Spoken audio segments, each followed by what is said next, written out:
Hello, welcome everyone. We're gonna give people a few minutes to hop in, and but if you are here, feel free to just post in the chat, say hi, say where you're from, what's the weather like today. I haven't actually looked outside yet, so I don't know here, but what about you all? Brandy, it looks beautiful behind you. Yeah, it's actually a surprisingly nice, like 50 degrees outside right now. Ooh. I have amazing icicles that are all dripping from the snow on my roof because it's nice and warm outside. Nice, nice. What about you, Tim and Taylor? Any it's cold here in North Carolina. Yeah, I think we're supposed to get some snow here. I'm in Charlotte, and we're supposed to get some snow.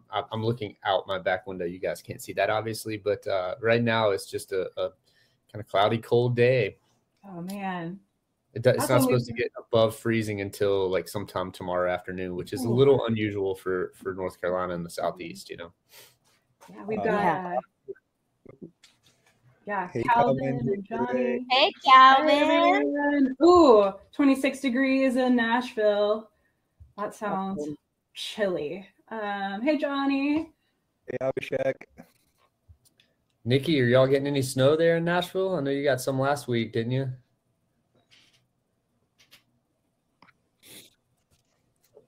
Baton Rouge. Nice. Nice. St. Louis. Awesome. No snow yet. San Diego. Ooh, jealous of the San Diego. Yeah. Very lucky. Awesome. Well, we're a couple minutes in. Brighton, UK. Hi, Ryan. Woo-hoo. And Vancouver, BC. Oh, my Vancouver buddy. I am in Vancouver, Washington. We get confused for you all the time. Missoula, Montana. Hey, Joel. Still winter as usual. That sounds about right. Awesome. Well, if you haven't joined us before, Puerto Rico, oh man, I'm so very jealous. I haven't been to Puerto Rico for so long. Be back someday. Yeah, if you haven't met us before, we are Team Foundee. So I'm Rebecca. I'm the Director of Operations here at Foundee. I am your host for the day. And we have a kind of fun warm-up question here. Since we're talking about goals and goal setting, we're going to be talking about, for the Foundee team, who we are, what we do at Foundee, and a fun 2022 goal. So for me, my 2022 goal is to be able to do a pull-up. Never been able to do it. Still working on it. I'm going to get there. So let's start with Tim. Tim, who are you? What do you do at Foundee? And what is your 2022 goal? I'm Tim. I am the head of advertising and media at Foundee. So I work with artists, labels, and all sorts of people in the industry to help them set up advertising, help them get the most out of Foundee, and really just walk them through that process. Been working in music for the past 10 years, mostly on the recorded side. Previous to this, I was at another agency doing digital marketing. So yeah, I'm the ads guy. And my fun 2022 goal is to get outside more. That's probably the first priority. Just to get outside more, to do more outside activities, fishing, skiing, all that good stuff. Yes, that's awesome. And Taylor. Yeah, hey everybody, I'm Taylor Winchester. I am the Director of Revenue here at Foundee. So and kind of with Tim, I help a lot of our label clients and management clients to strategize some of their ad campaign goals and some of their release strategies. And my background is actually really on a lot of the live side of the industry. So I've worked in, promoting festivals and events for the last many years, and then also working with some bands for tour marketing. So yeah, it's a team effort here. And my 2022 goals really actually is to dive back into a little bit more of my own creative process, release some more music. And to Tim's point about getting outside more, I'm trying to increase my meditation practice again. So nice. That is awesome. And Brandy, would you like to introduce yourself? Yeah, I'm Brandy. I'm our industry relations manager here at Foundee. I do a lot of behind the scenes things like operations and logistics, all of the fun stuff. But I also I'm our #1 person for comms. So anytime you guys write into Foundee, I'm the one who's going to be hitting you guys back up with all kinds of information from all of the 3 lovely people that you heard from. And I would say a little bit of a less fun goal, but definitely something I'm really shooting for, is to pay off my student loans. So getting there. That is a great goal. You got it. Yeah. Awesome. Well, hey, looks like we have some Robin asking in the chat if the session has started. If anyone else is having trouble, try refreshing the page. That usually will fix everything for you. And then Johnny, your 2020 goals are to pick up the camera more to create. That is awesome. Yeah, digging into that creativity is super important, especially when we're all kind of stuck inside and not able to get out as much as we might have been in the past. So awesome. Let's start out with a very general question. I would like to present this to everyone here. And Taylor, I would like to start with you. How do we define success? What is success? How do we even get there? Yeah, that's a good, I think it's a good starting point, being that we're, starting out 2022, and that's a lot of what this discussion's about today. I think I'd like to start with giving yourself a little bit of grace. I struggle sometimes with setting goals myself and really defining the success of previous years or previous quarters, or however you really kind of quantify what you're looking at for success. And I think it all breaks down really to you as an individual as to what your kind of goals are and defining those success points, I guess you can say. But I would say, for me, it's looking at really trying to look at SMART goals, as you, I think, mentioned in some of the outreach for the newsletter promoting this.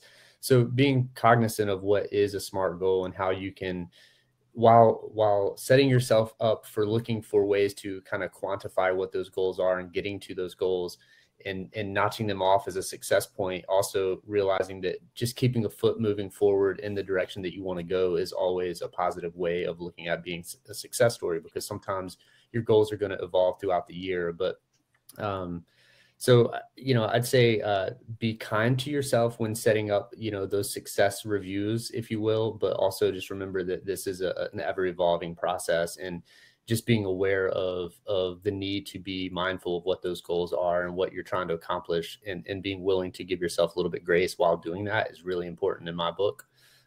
So I think that's where I look at when I'm kind of reviewing what I've done for the last year.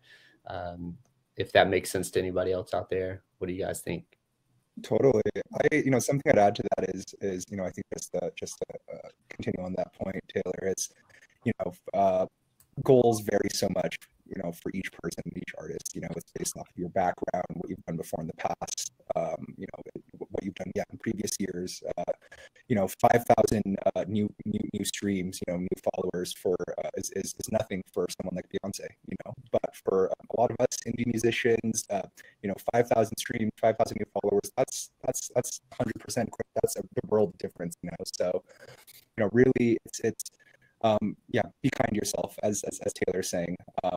Make sure that if you have larger goals of maybe getting a label deal, of touring, whatever, that you're able to take these sort of larger goals and break them down into smaller, actionable, attainable, little just stepping stones to get there. And to also to look at, again, what you've done in previous years. Look at how much did you grow in 2021, or how much you grow in 2020. Maybe your artist, or for your own music career, you took a bit of a hiatus in 2020 and 2021 as as the world was changing so much. Again, be kind to yourself, and really don't try to compare yourself with other artists. Try to define success as it relates to you. What is significant growth for you? What is success specifically for you? Awesome. Yeah, I'd love to hear from the folks in the chat. Will you just throw an emoji in the chat if you know what a SMART goal is?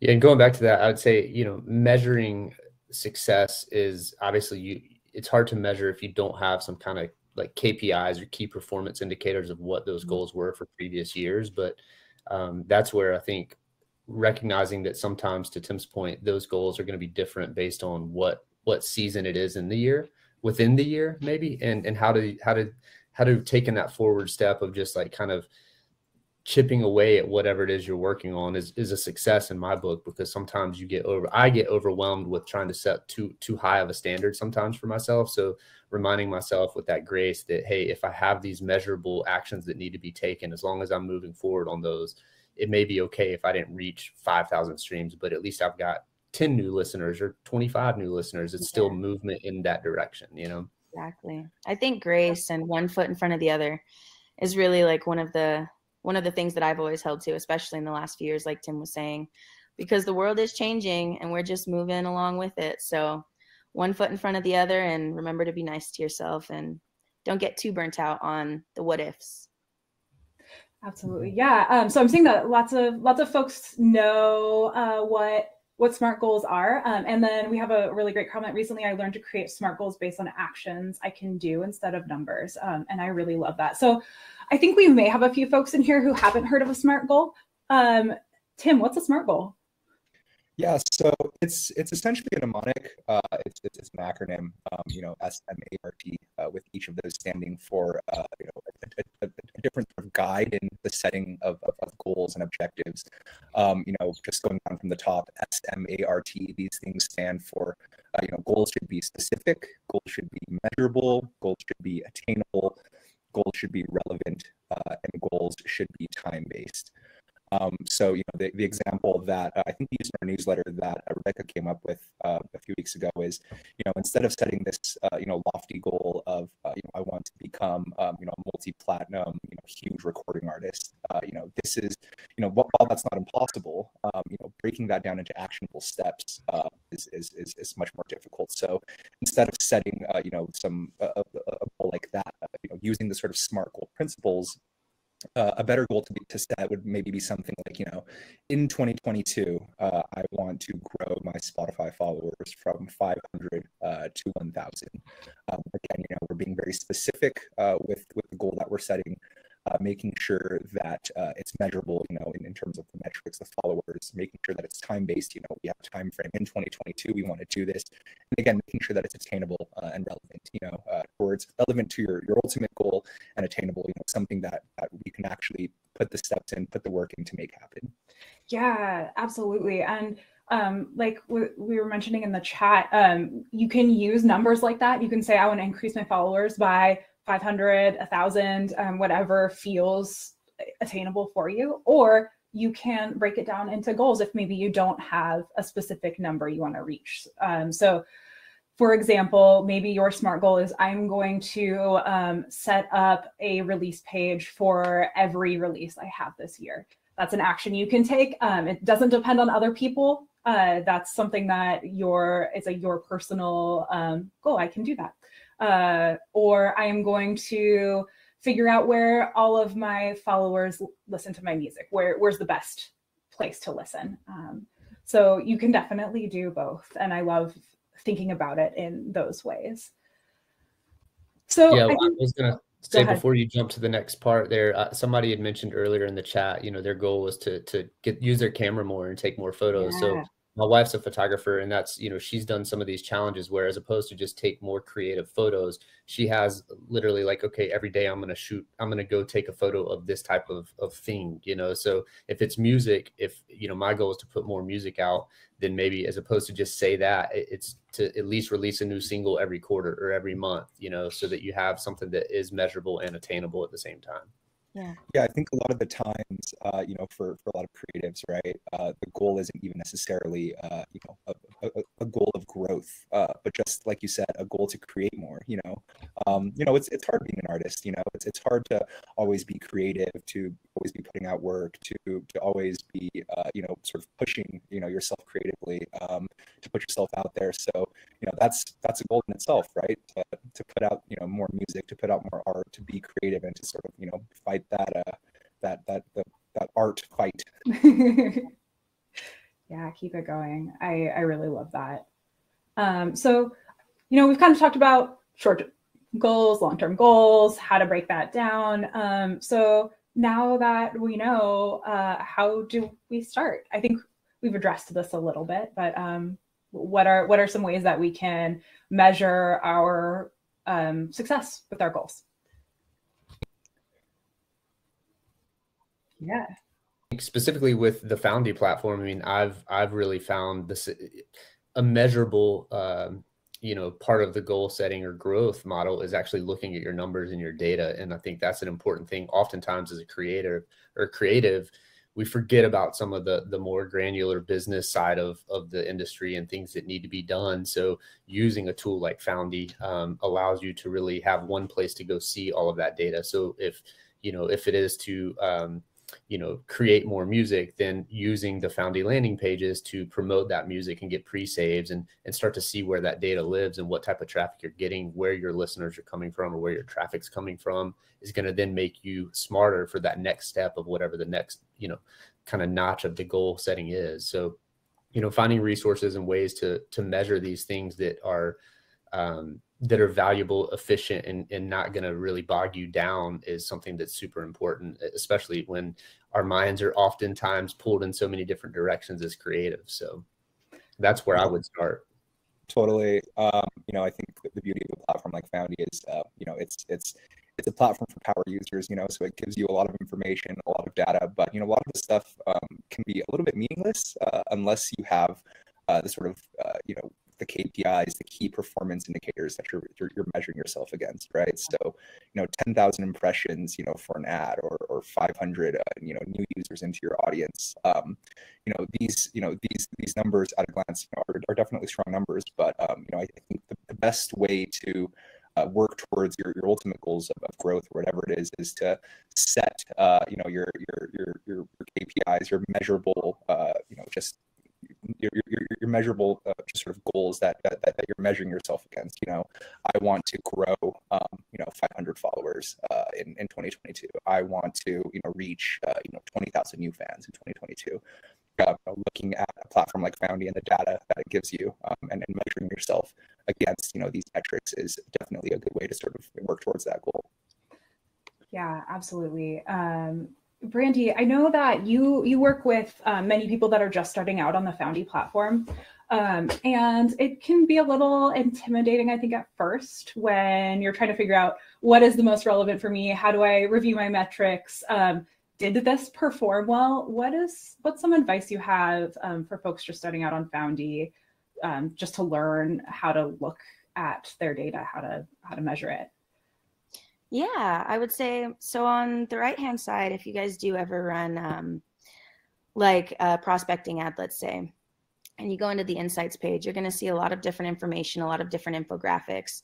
But some of the key places that I would look are, what are you getting for your CPM? So on Foundie, I know that if you know anything about CPMs or CPCs, you're going to be getting the most bang for your buck most of the time with Foundie, just because a lot of the different places that you can choose to advertise or run any kind of campaign, you're looking at, I would say anywhere from like $10 to $15 normally for like CPMs and things like that. And on Foundie, we like to say you're probably going to get anywhere from like $7 to $6. But in the last 2 years, we've had all of our CPMs on average for all of our different campaigns at about $3. So it's a really, really great place to feel safe and know that no matter what you're putting out there, that you're going to be getting the most bang for your buck, so that it's a safe space to live in and a safe space to kind of grow and kind of be able to see what you're looking at for your campaigns. I love that. And I think we have a really great question in the chat here that is relevant to some things that Tim was going to talk about in just a moment. But let's answer this question from Daryl. How effective is the platform for a playlist curator looking to grow playlists on multiple platforms? Yeah, Foundie has really strong pre-save tools. Obviously, I'm sure as a playlist creator, you've heard this again and again that pre-saves are the thing that a lot of the sort of algorithmically based playlists, it's what they look at to determine playlisting, what stream to engagement ratio is like on a song for a song's first day. So again, Foundie has these built-in pre-save tools. We encourage you to use them. Foundee's the API that Foundee uses for its Apple Music pre-ad tool is different than a lot of the other tools in the market right now, and it's we're definitely sort of best in class when it relates to Apple Music pre-ad tools. It's one reason why whenever Apple Music publishes their top 10 highest their top 10 pre-ad charts every single week or every single month, that Foundee is always Foundee users, Foundee artists are always in there. So again, definitely recommend using that tool. And in addition to that, obviously, the advertising platform that's built in as well is a good opportunity, and the HTML5 ads that are available to you is a good sort of opportunity for you to reach new fans, to get people to interact directly without having to go through an interstitial. So that results in higher engagements, higher conversions, and again, it'll make you index better on these sort of streaming platforms. So. Yeah, absolutely. So yeah, as a playlist curator, to add to what Tim was saying, there's we have some tools that you can use. So for example, we've got a social unlock, which you can actually perform multiple actions in one click. So on a lot of our Spotify pages, for example, you can say like, okay, I want this this action to follow a profile and follow a playlist at the same time. And that works really well. Also, with the HTML5 ads that Tim was talking about, you can put in a Spotify embed. So if you have a playlist you really want to push to a certain group of people, you can actually embed that playlist in an ad.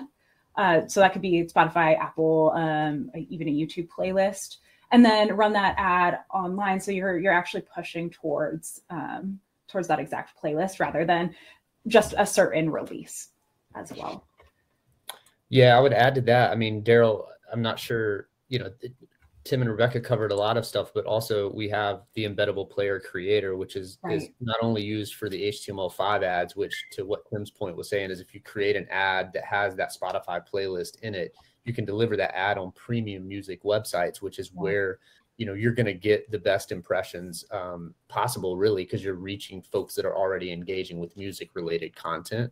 And then also, if you're trying to measure the insights, in addition to the HTML5, you could actually you take your iframe for that playlist and maybe you embed it on your website, but you can create that unique embed code on Foundie and then take that to your website. And anytime somebody clicks play, all those insights actually show up on the back end of Foundie. So you can kind of analyze where your traffic's coming from, what they're, a little more detail and data on how that playlist might be performing versus other ones as well. So Daryl followed up, what type of things work best to get people to press play on those? I mean, I think your targeting is going to be most important depending on what your content of the playlist is. If it's a, more hip hop or EDM, then we have custom groups within our ad platform that actually allow you to target those specific genres. So, making sure obviously that you're reaching people on the sites that are relevant to the type of music you're promoting is going to be the most important factor in that.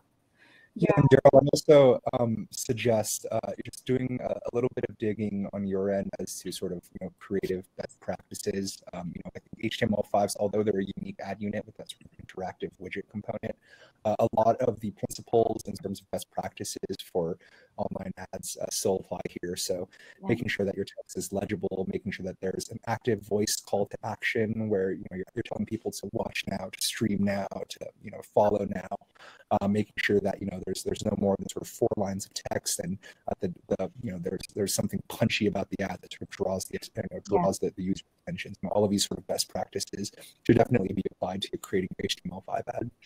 Yeah, I think that goes across. Sorry, Rebecca. Go ahead, that goes across any type of ad promo that you're doing. You really want to be efficient. You don't want to crowd your space with too much text or too many things, but definitely being cognizant of what you're promoting, but also having a call to action. A lot of times we when talking with folks, sometimes they think about the music that they want to promote or the content they want to promote, but they don't think about what is the strategy of trying to get inside that consumer's head of like what type of call to action is going to make sense that might make them explore and click into that one more. Yeah, absolutely. Brandy, I know that you have been noticing some really interesting things that folks are doing with the colors on the backgrounds of their HTML5 ads. Do you want to talk a little bit about some of the things that you've seen? Yeah. So the traditional kind of layout for our HTML5 ads is going to be like a kind of off-white eggshell white, which matches most websites. So it looks very organic when, you see it on the website and you're scrolling wherever you're at on the internet. But we've seen recently, just in the last year, a pickup in these really kind of bright, almost neon colors for whatever reason. To rationalize, most of these that I did see were for like the EDM space, let's say. But even like a nice burnt orange or like a dark burgundy with like a nice white text and that sort of thing, something that really pops out and grabs the attention. Kind of like Tim was saying, as far as your call to action, the first impression you see with an ad is the color, is the way that your eyes drawn to it. So something that's a little more bright, a little bit more colorful has been picking up in popularity lately. Yeah, something that catches the eye right away. Kind of think like classic Angel Fire colors, for those of you that were around for the Angel Fire era. But it sticks out, and that can be a really good thing. I'm seeing we have lots of awesome questions. So if I don't answer your question right now, we're going to have a little time at the end. So I'll make sure that all of them get answered as we go. I just wanted to let folks know. And I do see, let's move in a little bit to release timelines. I see that Jason was mentioning that you have a first single coming out to be released through CD Baby on March 11th. So that's awesome. Congratulations, first single, you're getting out there. Tim, so you work a lot with new releases and new release timelines. What are the things that we need to consider with a new release? Yeah, a few pointers here. So yeah, just let me know in the comments or anything if there's something that I'm saying that needs to be broken down a little bit more. But I think the first thing when we're talking about a release timeline, right? Obviously, in addition to the actual release, we're planning the marketing that goes into that release, right? I think that a lot of artists fall into this mode where the release comes up and they market the release on socials, on ads for maybe for a few weeks, from when the release is out to maybe 2 or 3 weeks after the release, and then after that it ends. This sort of strategy, I understand why people do it. People live busy lives and don't necessarily have all of the sort of time resources to be committing to building out a sort of lengthy marketing plan, but I really think that marketing for a release starts well before the release. Obviously happens during the release sort of period, as well as after the release, right? Before the release, the things that we're thinking about is, if you have an audience that's dormant, or an audience that's maybe not even, that you haven't even reached yet, you want to be putting out messaging out there in the form of social posting, and advertising to essentially warm up your audience, to give the audience a reason to pay attention. Yeah. Unless there's someone like Beyonce, where you can just drop an album, randomly, and people will be, so inclined to go and listen to it. A lot of the times, with just the short attention span, the sort of attention economy that we live in, people aren't, if you just drop a release like that, people aren't ready for it. They haven't been primed, they don't know what to expect, and they won't be paying attention. So marketing really starts early on before the release. To essentially, put out that sort of messaging to prime people, to get them ready, to get them paying attention. This is why, social media strategy is so important, right? You're essentially giving people a reason to pay attention to you and your messaging, on a sort of day-to-day basis, on a week-to-week basis, giving people something to engage with, training people to engage with your brand, so that when you have a release, when the release actually comes out, people are ready to take that action you want them to take, to watch the video, to stream the song, whatever it is. Obviously, marketing during the release is important, but after release is also equally important. You should, when you have a release, you have this sort of period of time where you're building buzz, you're building momentum. You don't want to let this momentum fizzle out and die until your next release, whether it's in a few months or in the next year. That's a huge opportunity lost. You want to make sure that if you have this sort of buzz around your new single, around your new album, that you're using this using this sort of buzz and momentum to announce your next big thing, right? Your next single coming up. to make sure that we take this momentum, this energy, and that it flows into, you know, the next single, the next release. But also putting out content out there that is going to keep your release that had just come out fresh and interesting and engaging.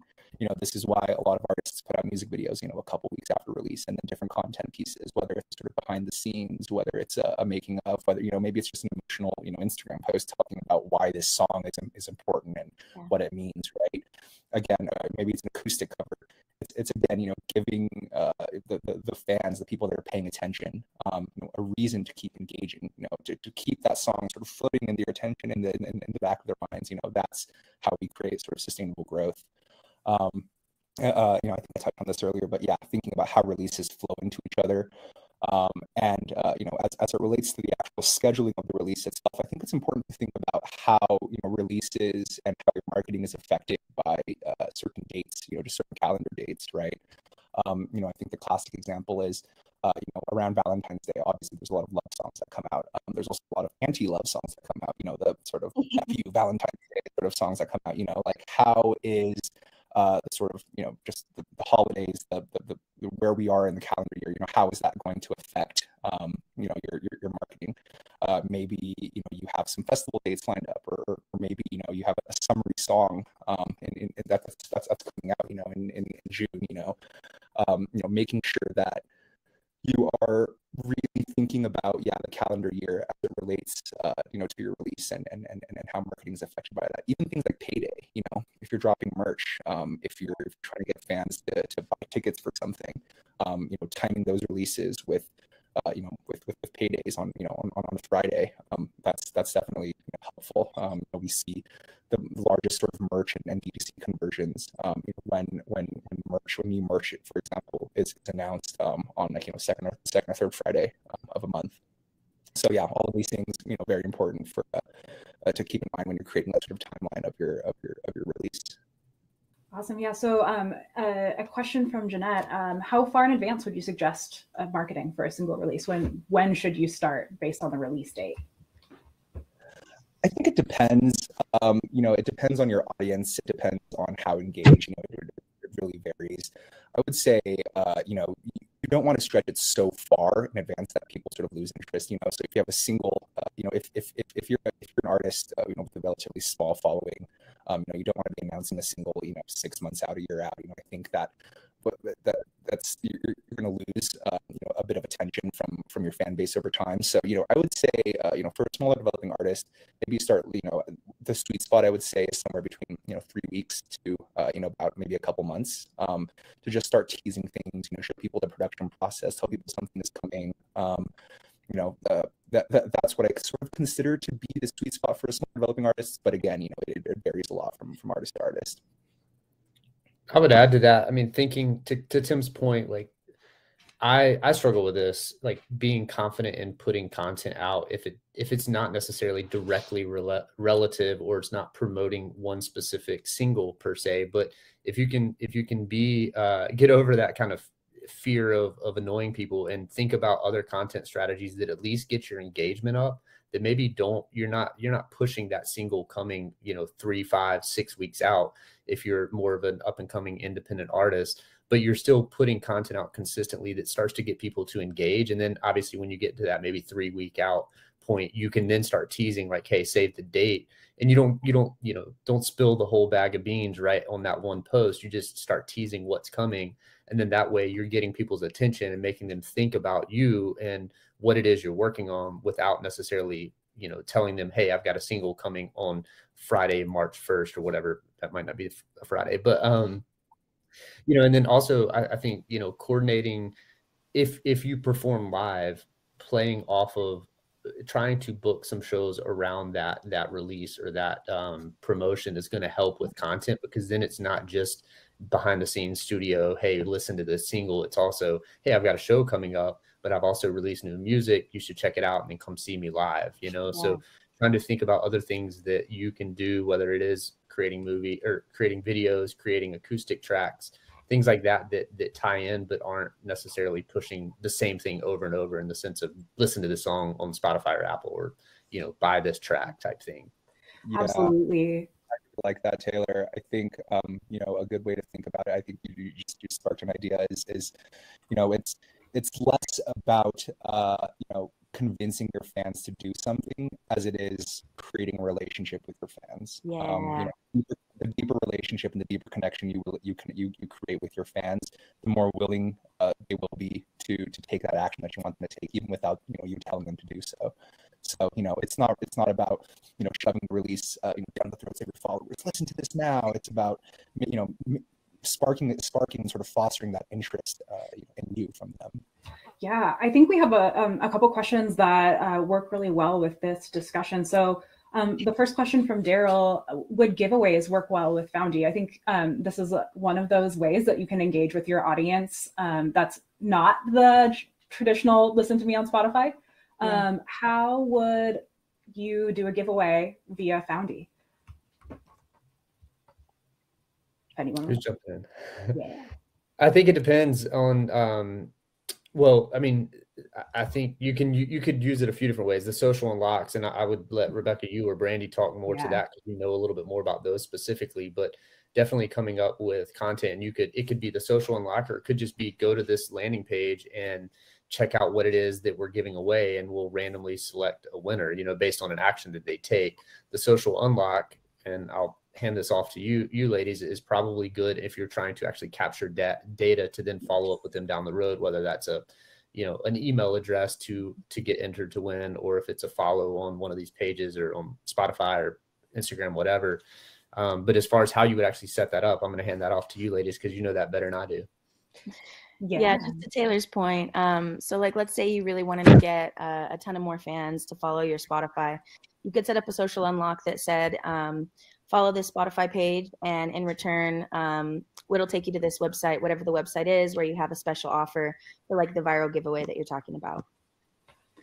Yeah, absolutely. There's a few different things you can do as well. So with the social unlock, that's set up so specifically, so when your fans take an action, they get something. So you can put in a message. You can say like, email me at this email address and I'll enter you to win. You can also get some data from the Spotify unlocks that happen. So we may be collecting Spotify email addresses. So you could say, if you follow this, I'll use that data and I will pick a winner at random. You could redirect to a URL. It's super, super flexible. So however you want to use that. And then Brandy, I want to ask you this question from Calvin, because I know that you've worked with some folks that promote physical and merch through Foundee. Can you do that? How would you go about that?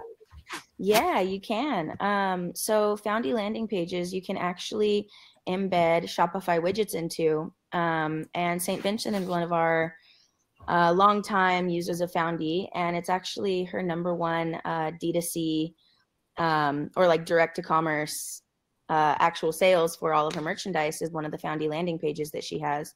It's pretty easy to set up if you get the Shopify widget. And once you embed any merchandise that you have on your Shopify, you can literally, through the Foundee page, go through the entire process of adding to cart, making sure that you see what it is, checking it out, all the way through the entire sale. So it helps mitigate a lot of the user fatigue of going to like redirecting to another website, opening another page, you know, seeing that your cart doesn't have what it had in it from the previous page. So it's a really, really powerful tool, definitely. And yeah, it's I would add to that, if you or your artist are touring, something that we recently actually released, I think in Q4 of last year, was the QR codes. So let's say you have a landing page, as Brandy's talking about. What we've seen for touring folks be successful is maybe you have on your merch table, obviously you're trying to sell merch right there on site, but let's say you either have items that you've sold out of or out of stock, or maybe you have items that you just don't have with you. By having a QR code right there on your merch table, you can have folks say, hey, scan here, enter your email address, and that could be an enter to win. It could kind of be like a social unlock thing. But then what you do is, in follow up, is after that tour, you send either after the date that just played off, you could do it weekly or whatever, or after the entire tour, email that full list of folks that signed up through that QR code and actually offer them 10% off of your online store. And this has been many years, but there's kind of somewhat of a case study that our president, Jason Hobbs, actually did with a festival, and they threw a QR code up on the big Jumbotron screen. And basically what ended up happening is folks, that was like scan now and you get 10% off merch at the merch booth. So, but then what they did is actually for folks after the festival played off, they sent an email out and actually generated another 40 grand in revenue just off of that email list from people that signed up that exact weekend. So it's another way to not only capture that data, but then to continue to market to them down the road a little bit. Yeah. And I think to that point too, we've all been to shows where, you know, they're out of the smalls or there's only 2 mediums left and you have to go and run and grab your friends. And like, just knowing that there's a limited inventory when you're actually physically at shows, that if you are using this QR code, you know, they have a ton more that they're going to be ordering 2 months from now, or you can be on that email list to get the shirt that you wanted that maybe you couldn't when you were there physically. Yeah. And if you see that there, but you aren't signing up for anything, once you're out of sight, out of mind type thing. But if I were at a show and I was like, oh, I missed that shirt, they sold out, but then I got an email on the following Monday or Tuesday, it said, hey, no worries, you can order this online, we have them in stock and can ship them directly to you. I'm that much more likely to buy that because it's kind of fresh in my mind. And I'm like, I hate I missed that. But if I never got that email, then out of sight, out of mind, and just kind of forget about it, you know? Exactly. It's a really great way to take your fans from being there in the physical world and actually getting them into your digital environment where you can keep reaching them. And let me pop in here. We had a question from Johnny as well. I think this is really good to talk about as we're talking about landing pages. So Johnny's wondering, can we use Foundee for podcasts? You know, we've got some good analytics. We're talking mostly about music, but is there a use case for someone with a podcast to use the Foundee platform? I'd love to take this one because I absolutely believe that this is just as useful and powerful for really any other industry outside of music as well, but podcasts specifically, because you're talking about content, especially if Johnny, your podcast is music relevant. Looking into our ad platform, we talked about being able to embed a Spotify or YouTube into the HTML5 ads.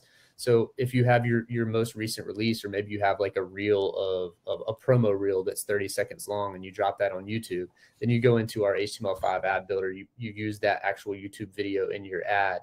And then we have, in addition to all those music genre custom lists under our premium domain targeting, we also have a bunch of lifestyle stuff. So, you know, in addition to obviously targeting genres, you could also hone in on like outdoor activities or travel or, you know, entrepreneurs. So you can really hone in on a more targeted demographic than just blasting out a social media ad to interest-based audiences. And the great thing, the way that I see and talk to labels every day about using Foundee is they use Foundee to grow their audience and put it into this funnel, this pool.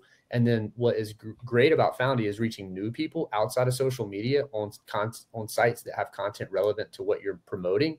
But then once they get in that funnel, if you're using your remarketing audiences, whether it's on Foundee to remarket to them through our ad side, or even on social media, if you have your TikTok pixel or your Facebook pixel pulled into Foundee, that's firing every time somebody goes to these landing pages. So you're reaching people, new audiences, getting them into that marketing funnel. And then you can always be remarketing them through social media, through Foundee, through whatever other platforms you might use for your marketing mix. Exactly. Yeah. So one of the questions I was going to ask, and this is pretty well related, is what can you do now to set yourself up for success for the rest of the year? And I think a lot of the things that we've been talking about are all about that, capturing fan data and such. But in just like maybe an actionable item, Taylor, what can we do right now to start setting ourselves up for success? I think, it goes back to SMART goals, of course, but looking at maybe and obviously we're in some unprecedented times these last couple of years with the pandemic. So you have to again, give yourself grace knowing all of that, but look at maybe what you felt like you measured as to be a success last year, and then think out in maybe like a quarterly fashion, you know, every 3 months, what do I want to have accomplished by the end of this year? And then what do those seasons look like to get me there? So if you're trying to set yourself up for success, and you kind of look at it again, making it measurable, making it attainable, and then being smart about how you create steps along your path to get there. The most important thing, and I think Tim will mention this, especially from a lot of his client work, is being consistent and getting, in taking those steps forward, whether that is putting out new content or whether it's just being present on social media, even if it isn't relevant to a song or a music release or that podcast release, but giving your audience and your fans something to really lean into you as an individual and feel that personal connection is something that's going to set you up for success. Because if people believe in you and feel that connection to you as an individual, they're going to buy into that music. They're going to buy into that content of podcasting or books or whatever it is you're putting out there. So, trying to definitely set up some goal setting, but then also have like measurable steps along the way and kind of compartmentalize what those are throughout the year. If you're in December or January of next year, you're going to look back and see those steps and how as long as you kept taking a step forward, you will be much more along that path and hopefully accomplishing what you've wanted to set out to do throughout the year.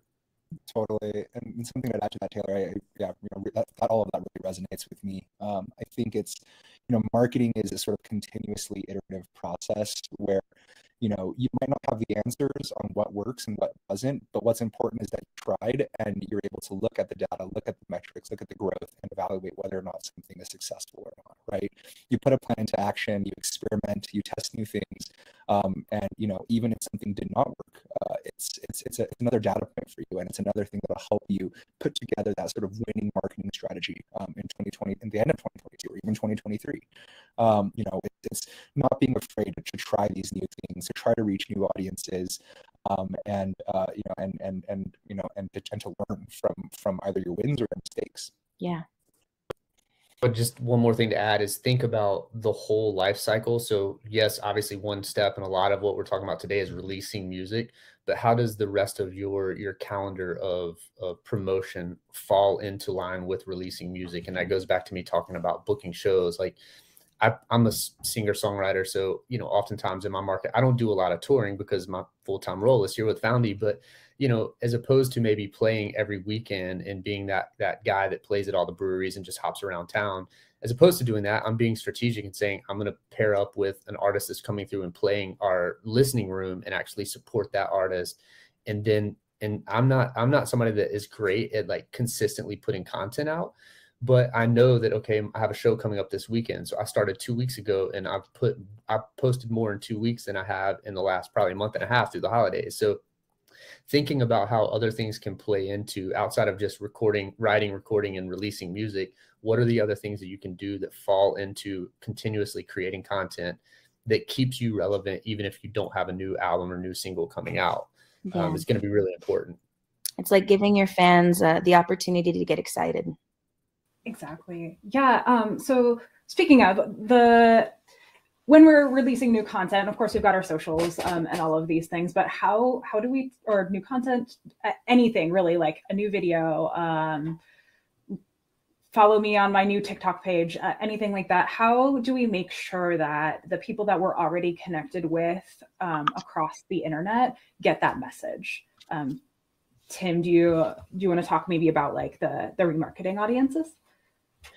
Yeah, obviously, remarketing is an extremely strong tool. Again, in the sort of attention economy, it's reaching someone once and telling someone to do something once, or that just doesn't really work anymore. I think the most recent studies show that we need 7 to 8 exposures to messaging before a fan or before a customer or a client is ready to take action. So, this is where tools like, or Foundee's remarketing audiences and remarketing tools come into play. Our ability to target people who have previously been exposed to your messaging with a secondary round of messaging, that's going to be the thing that oftentimes gets people to finally take that action. So, Foundee's sort of marketing tools, using Foundee's link shorteners, you have an opportunity to throw in remarketing pixels from Facebook ads, from Google ads, from TikTok, from anywhere. But the remarketing audiences that Foundee platform itself builds based off of people that engage with their landing pages, people that engage with your ads. This is again another opportunity to create that second, third, fourth exposure, and hopefully generate that conversion that you're looking for. as we're thinking about our ads, for example, so of course, you know, through Foundee that you can reach your current audience through a remarketing ad, but a lot of the times when we're advertising, we're prospecting. So if you're not familiar with prospecting ads, it's a way to reach a bunch of people so you can get new fans. And there's some kind of tricks to making sure that you're capturing those new fans as they're going through your funnel or going through the journey to become that ultimate fan that's going to show up for everything. Brandy, what are some ways that we can use Foundee to make sure that we're capturing our fan data from prospecting ads? Yeah, so the whole point of prospecting ads is to introduce new people to your music, right? We're always trying to gain new fans. And with Foundee, any of the people that interact with your prospecting ads out in the world or online are going to become a part of your audience. So I would say some of the most important things you can do for prospecting is, again, like Tim was mentioning earlier, have a clear call to action so they know what you're offering, they know what you're trying to get across in the campaign for what you're prospecting. And then also just to, when it is time to remarket, that you have the specified audience or the specific audience that you had put out in the prospecting world that you can actually get to when you remarket. So if it was for an album release that you had that you gained a bunch of new fans or audience from, that when it's time for you to say, hey, you know, I just dropped this vinyl, or I just put out, you know, a special giveaway for the album that you put out, then you can actually remarket to those people that interacted with the prospecting ad to begin with. Yeah, and I would add to that, you know, you obviously ads are a great way. Unfortunately, in today's like digital landscape, you know, a lot of these platforms, your social media platforms specifically, their algorithms start to, I wouldn't say penalize you, but they don't really reward you always if you don't have a large audience already. So for a lot of creators that don't have 40,000 followers, you know, you may post and you could see that you only get 10% of the people that follow you that actually engage with your stuff. So, you know, part of that is because every platform you're on is essentially a form of advertising, and that's where we separate it maybe into organic versus paid. And as a marketer, I look at things really in that funnel aspect and think about 3 different levels. So you have a top of funnel, middle of funnel, and bottom of funnel. And to Rebecca's point with prospecting, you're trying to fill that funnel at all times. And the best way to do that, it's hard to do that organically unless you're really, really strategic and you're really, really active and reaching out and like almost like direct messaging new people and going in and commenting and liking and all of those tactics that very much work, but it takes a lot of effort. The best way to fill that funnel and really the most affordable way that I've found is Foundee. You know, if you're trying to reach people that make sense, that are already somewhat pre-qualified, if you reach them on a website like a rollingstone.com or Paste Magazine, and then they click through to your landing page or your website, then they're taking actions off of a music-centric site, and then they're into that funnel. Then you can start to use your remarketing audiences to put the next level of content. So that first call to action might be, you know, check out this new release or something that's a little bit different that catches their attention. But the next call to action is going to be more personal to them because they're already familiar, that brand recall, right? So your middle of funnel, you want your messaging to be something that is maybe a little different from that top of funnel, but it's something that's a little more personal to you that they're going to buy into. And then if they react to that, and the great thing with Foundee is all of those short links and all of the landing pages, we have insights. So you can also build your audience off of the actions and the actual intention of what the people are doing when they're visiting your page. So then you know if they're in the top, the middle, or the bottom. And so once people have gotten to that middle, then you remarket to them with content that is relevant to really the call to action should then be, you need to take an action to buy my music, support my career, you know, visit my Patreon. But you don't want to do that necessarily on your first touch point because they aren't familiar enough with you. They haven't bought into your personal brand yet. So thinking about it in kind of a phase funnel approach is something that I've found widely successful and more effective than just kind of throwing stuff out there, trying to get somebody that's never even heard of you to buy your album or to support your Patreon or to buy a ticket to a show. Yeah. You know, sometimes it works, but if you can, you know, they say like 7 to 12 touches, it seems like it goes up every year, but in the sales world, it takes more than like 8 or 9 or 10 touches before somebody makes a buying decision these days. So think about that when you're putting content out, and how is your messaging based on where they are as far as how much they've already engaged with your brand. Yeah, absolutely. So we've got about 5 minutes left. So we do have some questions. If anyone else has other questions, please throw them in the chat. We'll work on answering them. But in the meantime, as folks are thinking of things, Tim, what are some things to try in 2022? What are the new trends for marketing yourself? Yeah, I would say it's a new year. It's a new you. It's an opportunity 2022 is an opportunity to try new tools, new platforms, things that are outside of your wheelhouse. And yeah, really, again, try to put out those try those new tactics, those new marketing tactics, see if they work, see if you like doing them, and evaluate again. Again, the first thing is maybe trying different platforms, right? Things like Clubhouse, Discord, TikTok. Opportunities for you to reach new demographics, new people that you may not have reached before, with new sort of media, new content, new formats, it's an opportunity for you to grow ultimately. So, don't be afraid to try these things.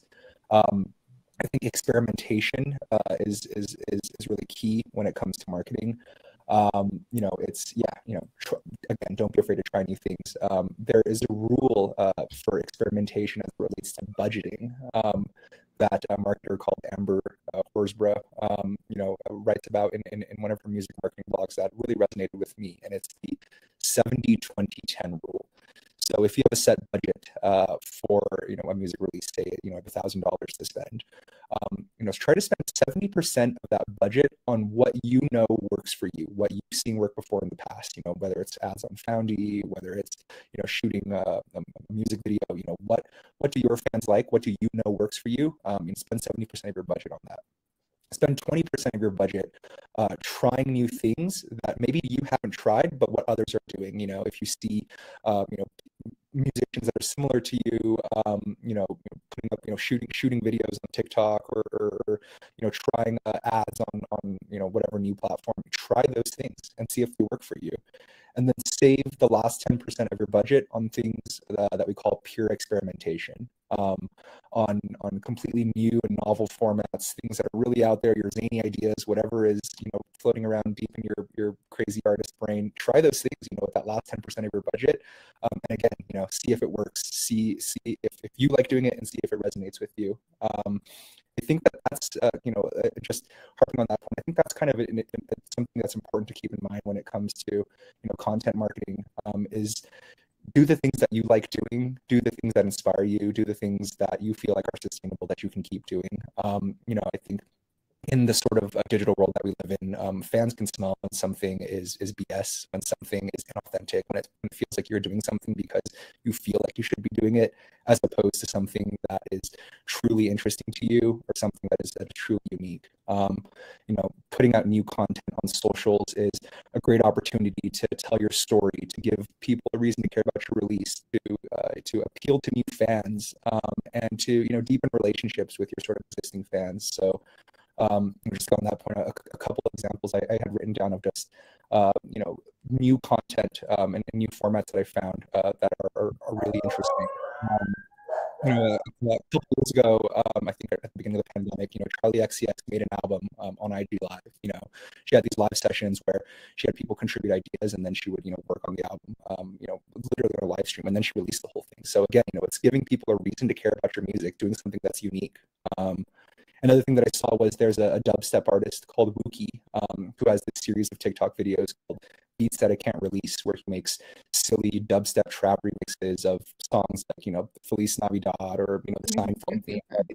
Really crazy, zany ideas, but you can tell it's something that's completely unique. It's something that just, appeals to the audience who's just turning on, who's just stepping in for the first time. And, at the end of the day, what it's doing is it's increasing the amount of visibility of his page, of his music. And, it only takes a few of these sort of interesting content pieces before, before a fan is like, oh, I want to check out what this person's music is. What is their recorded music like? And, it's an opportunity, again, to appeal to a wider audience, to bring in new blood and to really, to try the new things and something that works.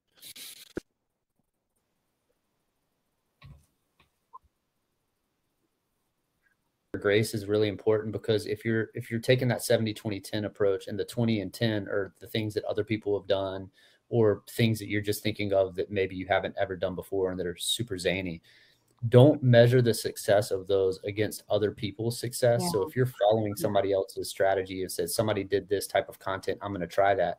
Don't measure it against how well it did for them or what type of engagement they got, because their audience is different than yours. but look at how well it compared to the last piece of content you put out, or the thing that you've been trying for the last 6 months, because that's how you measure and successfully measure what type of growth you're having, as opposed to comparing yourself to another artist all the time. And of course, we all get caught up in that trap. And a lot of times that kind of discourages us from trying new things. And that's the last thing you need to worry about, you know? So just measure it against things that you're already doing. That way you're actually measuring against something that makes sense and actually gives you data for yourself to keep moving forward. Absolutely. So speaking of trying new things, what type of ad campaign on Foundee do you recommend using first? Prospecting. Prospecting, yeah. Is there a like certain website targeting that folks might recommend for the first campaign? I would say go for max clicks, just because then you're getting it out to as many people as possible, as well as adding some interest targeting in. So it's not only going to reach just the max clicks kind of curated list that you've picked, as well as it's going to reach the people who are interested in, or whose algorithms have seen that they're interested in some of the things that you put down as your interest targeting in those campaigns as well. Yeah. So max clicks, it's all designed to give you the best cost per click. So it's going to put kind of things that are cheaper out there, so you can start gathering that really large top of funnel, like Taylor was talking about, and then get the most people in there. So a couple questions from Daryl. How long does it usually take for an ad to go live?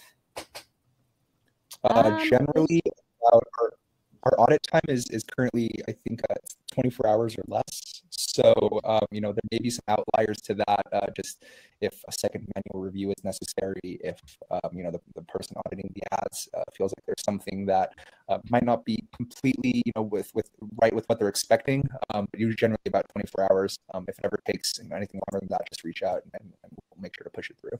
Absolutely. And how much do we recommend as a daily campaign amount to start? Let's say we're going with a max clicks campaign. How much should we be spending per day?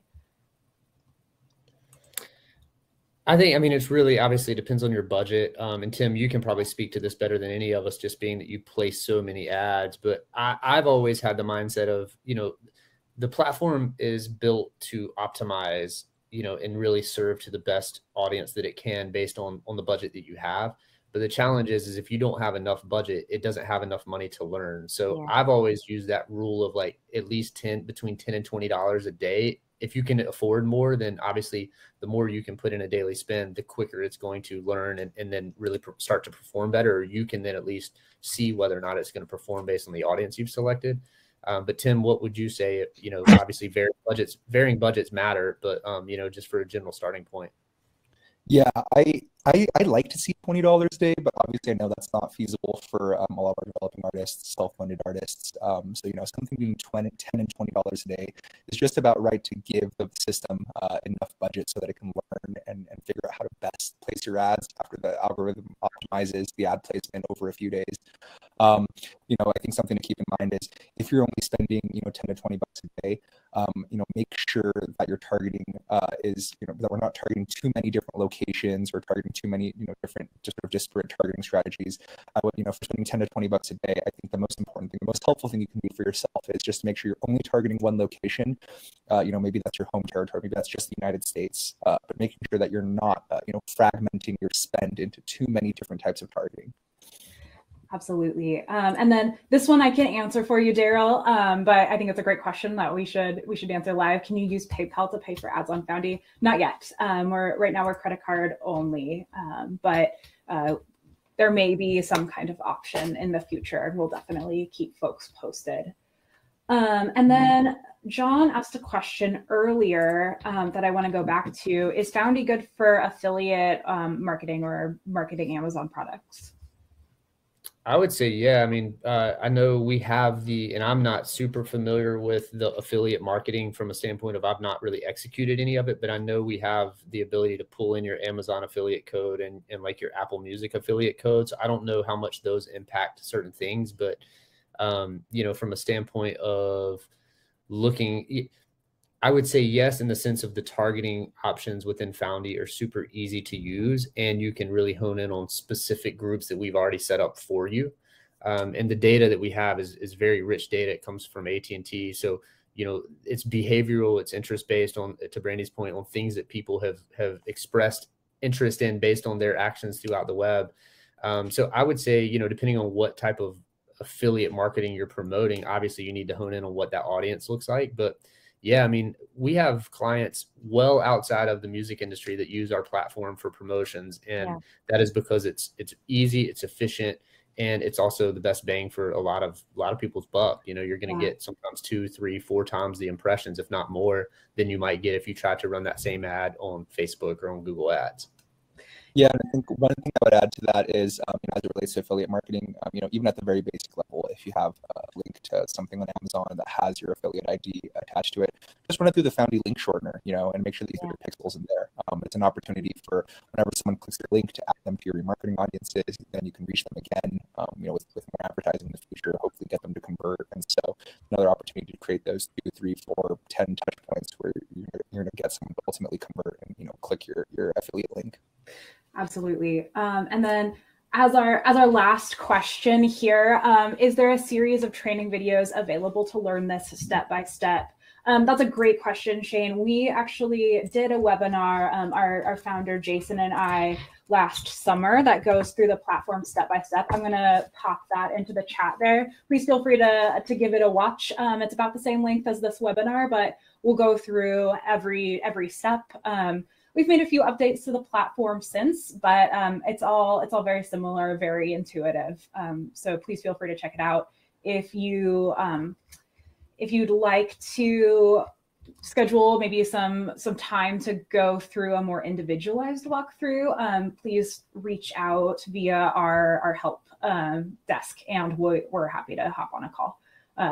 Love to talk to folks. So I think that's all the time we have for today. Thank you, everyone, for sticking with us through this. Goal setting is my personal favorite thing because it involves spreadsheets, which I love. At least for me, doesn't have to.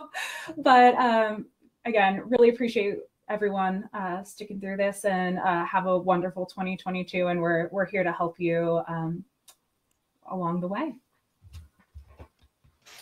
Thanks, guys. Thanks, everybody. Bye. Have a good, happy goal setting. Happy goal setting. Setting.